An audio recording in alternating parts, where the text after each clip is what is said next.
Having out-of-tune vocals is one of the biggest telltale signs of a bad production, but don't worry. GarageBand has a built-in auto-tune feature that will make sure your vocals are never out of tune again. This is my 3-step process for getting perfectly in-tune vocals in GarageBand. Let's go. Okay, so let's listen to a couple lines of this vocal in the music and get a feel for where we are at, keeping in mind that this vocal is not yet tuned. Though at times the darkness can't take on a kinder name, and light may seem as dust hung in the air. Okay, so this brings us to step 1, and the first thing that I notice about this vocal is that there are little pitchy moments, but it's not horribly out of tune.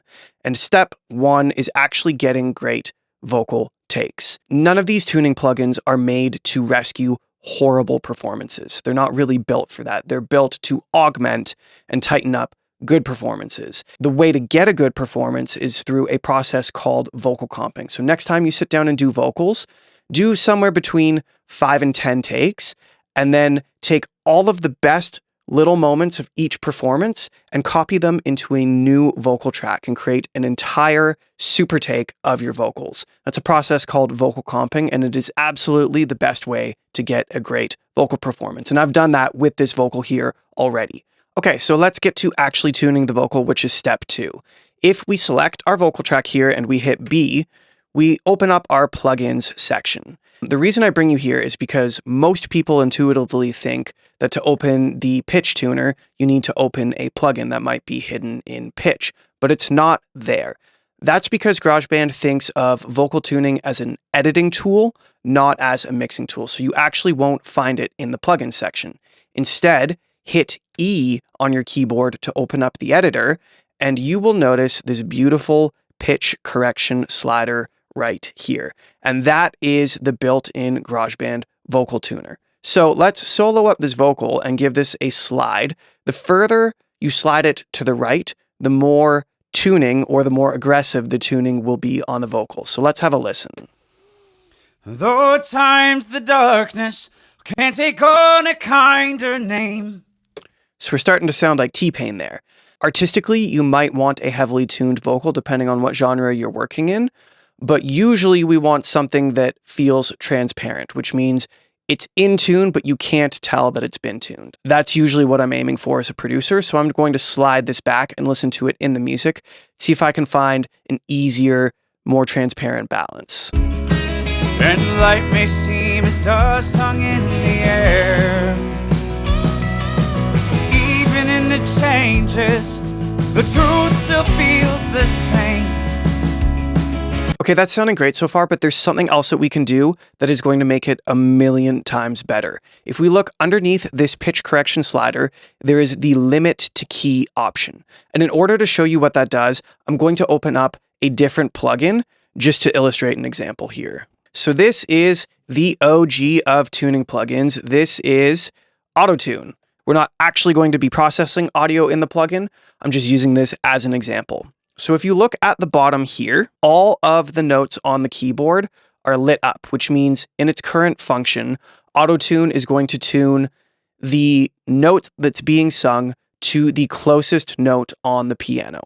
But we don't necessarily want to include all of the notes because there's only a certain amount of notes within a key signature. So if I change the key here to E major, you'll notice a bunch of these notes on the piano are now grayed out. And what's happened here is Auto Tune has recognized that the song is in E major, and it's eliminated all of the notes that aren't in the key of E major. So now, when Auto Tune processes the vocal, it's only going to tune the vocal to the notes in the key signature, which is super important because we don't want it tuning the vocal to notes that aren't in the key signature. That's what limit to key does. And the way that you set your key signature is up here at the top in your global settings.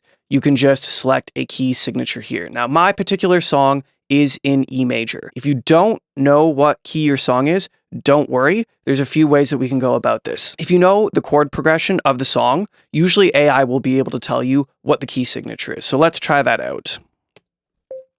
Hey, I've got a song and the chord progression is E major, A major, C sharp minor, and B. What key is that song in? Okay, so it returned E major, which in this case is correct. If you don't know what chords are in the song and you don't know how to find the key, there's actually another really powerful tool that I highly recommend that's entirely free, and I'll link it down below. If you open up your web browser and go to tunebat.com/analyzer, you can upload a mix of your song and it will tell you what key it's in. So here's my Everclear instrumental. It's the exact same mix that's in my GarageBand session. I'm just going to double click that to upload it. It's going to analyze it, and boom, it returned it back as E major. So that's a really powerful tool to figure out what key your song is in. So coming back here, now that we've limited to key, let's solo again and listen to the tune work. Though at times the darkness can't take on a kinder name, So this is your T-Pain. and light may seem as dust hung in the air. We obviously don't want that. So let's unsolo it and dial it into taste.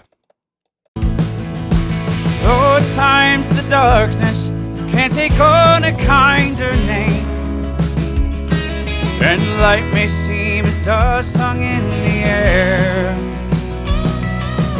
Even in the changes, the truth still feels the same, and I can see the stars from way down here. Okay, that's feeling really good now. What we've done is we've taken the vocal and we've massaged it into tune so that it's tuned, but it doesn't sound like it's been tuned, which stylistically is what I'm going for in this song. The fourth and final step is the most glaring obvious thing at this point, and it is that the vocal is not yet mixed. So right now, our vocal sounds like this. Oh, though at times the darkness can't take on a kinder name. And what I would like it to sound like is this. Oh, though at times the darkness can't take on a kinder name, and light may seem as dust hung in the air. And if you would like to learn how to do that, this is the next video that you should watch.